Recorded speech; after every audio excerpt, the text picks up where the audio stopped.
प्रिय विद्यार्थियों, मैं जाकिर हुसैन, सहायक आचार्य श्री गोविंद गुरु राजकीय महाविद्यालय बांसवाड़ा, आप सभी का इस YouTube चैनल में स्वागत करता हूं।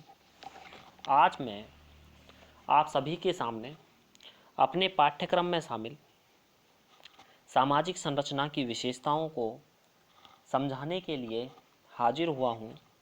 आशा करता हूं कि आप सभी समझने का प्रयास करेंगे।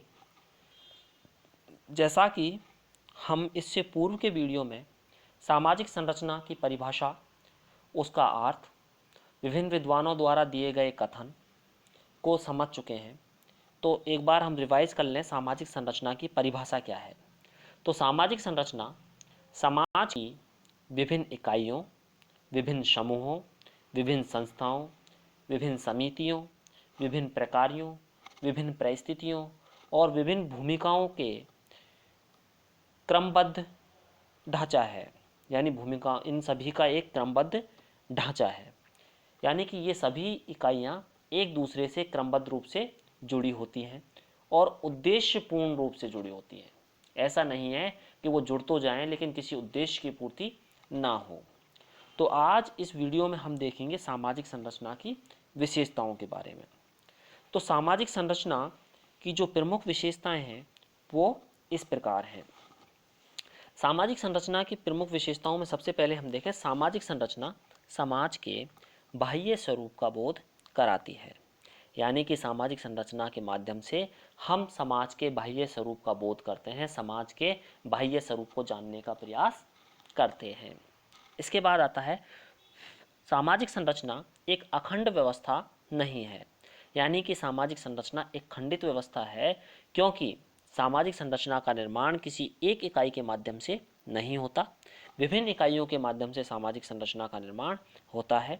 इसलिए सामाजिक संरचना एक अखंड व्यवस्था नहीं है। सामाजिक संरचना अंतः संबंधित इकाइयों का एक व्यवस्थित स्वरूप है। सामाजिक संरचना की इकाइयों में एक क्रमबद्धता पाई जाती है। सामाजिक संरचना अपेक्षाकृत एक स्थायी अवधारणा है। इसके बाद देखें हम, सामाजिक संरचना अमूर्त होती है। सामाजिक संरचना का निर्माण अनेक उप संरचनाओं से होता है। सामाजिक संरचना स्थानीय विशेषताओं से प्रभावित होती है। सामाजिक संरचना में प्रत्येक इकाई का एक पूर्व निश्चित स्थान व पद होता है। सामाजिक संरचना में सामाजिक प्रक्रिया भी महत्वपूर्ण होती है। और अंत में है, सामाजिक संरचना में विघटन के तत्व भी पाए जाते हैं।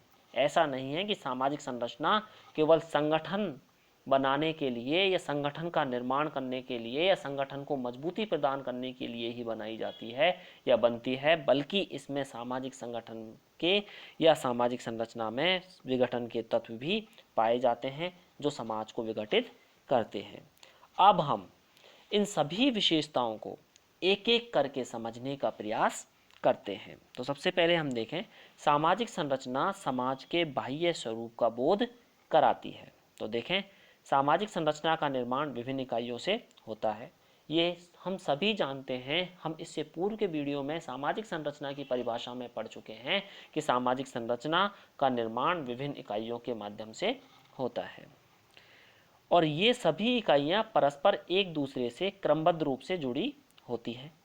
सामाजिक संरचना में जो इकाइयाँ होती हैं वो एक दूसरे से क्रमबद्ध रूप से जुड़ी होती हैं।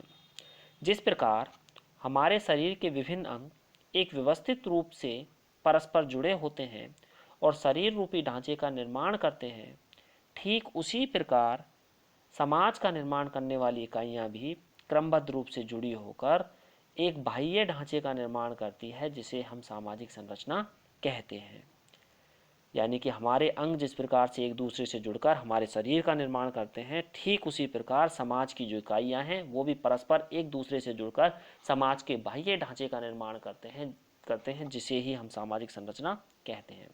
कहने का तात्पर्य केवल इतना सा है, समाज का जो बाह्य स्वरूप है जिसका निर्माण विभिन्न इकाइयों के माध्यम से होता है, उसे हम सामाजिक संरचना के नाम से जानते हैं। इस प्रकार सामाजिक संरचना समाज के बाह्य स्वरूप का बोध हमें कराती है। इसके बाद हम देखें, सामाजिक संरचना अखंड व्यवस्था नहीं है। जैसा कि हम जानते हैं, प्रत्येक सामाजिक व्यवस्था का निर्माण विभिन्न इकाइयों से होता है, जैसे व्यक्ति, समूह, संस्था, समिति। इस प्रकार प्रत्येक संरचना अनेक खंडों से मिलकर बनी होती है, इसलिए यह एक अखंड व्यवस्था नहीं है। ये तो हम पहले ही जान चुके कि सामाजिक संरचना का निर्माण कोई एक इकाई नहीं करती, कोई एक खंड नहीं करता, कोई एक तत्व नहीं करता, कोई एक वस्तु नहीं करती। इसका निर्माण अनेक इकाइयों, अनेक तत्वों, अनेक संस्थाओं के माध्यम से होता है। इसलिए यह अखंड व्यवस्था तो बिल्कुल भी नहीं हो सकती। इसलिए हम कह सकते हैं कि सामाजिक संरचना एक खंडित व्यवस्था होती है, या सामाजिक संरचना अखंड व्यवस्था नहीं होती। इसके बाद आगे हम देखें, सामाजिक संरचना अंतः संबंधित इकाइयों का एक व्यवस्थित स्वरूप है। सामाजिक संरचना का निर्माण विभिन्न इकाइयों से होता है, और ये इकाइयाँ अस्त व्यस्त और बिखरी हुई नहीं होती, वरन इन सभी इकाइयों में परस्पर संबंध पाया जाता है। कहने का तात्पर्य ये है, सामाजिक संरचना का निर्माण जिन इकाइयों से होता है, वे इकाइयाँ परस्पर संबंधित होती हैं, वे अस्त व्यस्त नहीं होती, वो बिखरी हुई नहीं होती। ऐसा नहीं है कि एक इकाई दूसरी इकाई के साथ जुड़ी हुई ना हो, वो किसी न किसी माध्यम से, किसी न किसी रूप में एक इकाई दूसरी इकाई से परस्पर संबंधित होती है, तभी जाकर सामाजिक संरचना का निर्माण होता है, जिससे एक व्यवस्थित संरचना का निर्माण होता है, और यही व्यवस्थित स्वरूप सामाजिक संरचना के नाम से जानी जाती है। तो आया समझ में? यानी कि इन सभी इकाइयों के व्यवस्थित रूप से जुड़ने के कारण ही सामाजिक संरचना का निर्माण होता है। यानी इन सभी के एक दूसरे से व्यवस्थित रूप से जुड़ने से जिस संरचना का निर्माण होता है, उसे हम सामाजिक संरचना के नाम से जानते हैं। किनके? विभिन्न इकाइयों के। और वो इकाइयाँ कौन सी हैं? परिवार है, जाति है, समूह है, संस्था है ना। ये सभी जो इकाइयाँ हैं, जब एक दूसरे से परस्पर संबंधित हो जाती हैं, तभी सामाजिक संरचना का निर्माण होता है। इसलिए हम कह सकते हैं कि सामाजिक संरचना अंतः संबंधित इकाइयों का एक व्यवस्थित स्वरूप है, जो हमें समाज के बाह्य स्वरूप का बोध कराता है। ठीक है। इसके बाद हम देखें, सामाजिक संरचना की इकाइयों में एक क्रमबद्धता पाई जाती है। सामाजिक संरचना इकाइयों का एक योग ही नहीं होता, बल्कि इकाइयों का एक विशिष्ट क्रम में जुड़े होना भी जरूरी है। सामाजिक संरचना में विभिन्न इकाइयाँ जुड़ी हुई होती हैं। ये इकाइयाँ एक विशिष्ट क्रम से एक दूसरे से जुड़ी होती हैं।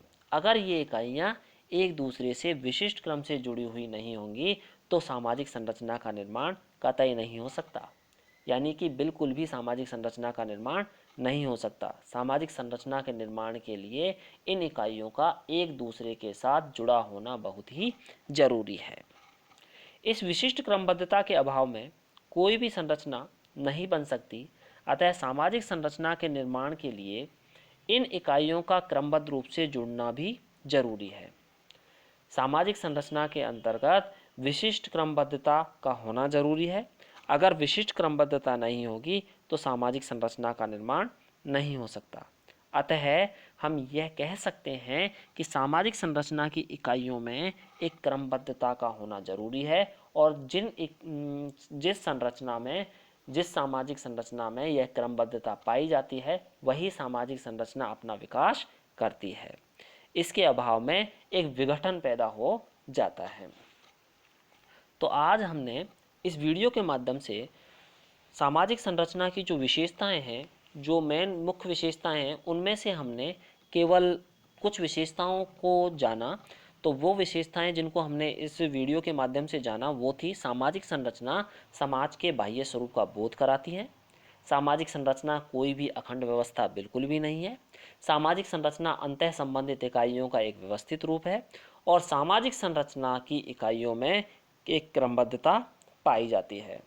आने वाले वीडियोज़ में हम इसकी और अन्य विशेषताओं को जानेंगे, और उस वीडियो का नाम होगा सामाजिक संरचना की विशेषताएं भाग 2। ये तो कौन सा था? भाग 1। अब हम भाग 2 में सामाजिक संरचना की अन्य विशेषताओं को पढ़ेंगे। भाग 2 के साथ साथ, क्योंकि उसमें भी सामाजिक संरचना की विशेषताएं पूर्ण नहीं हो पाएंगी, इसलिए हम भाग 3 में भी इनका ही अध्ययन करेंगे। तब तक के लिए आप सभी विद्यार्थियों को बहुत बहुत धन्यवाद, शुक्रिया।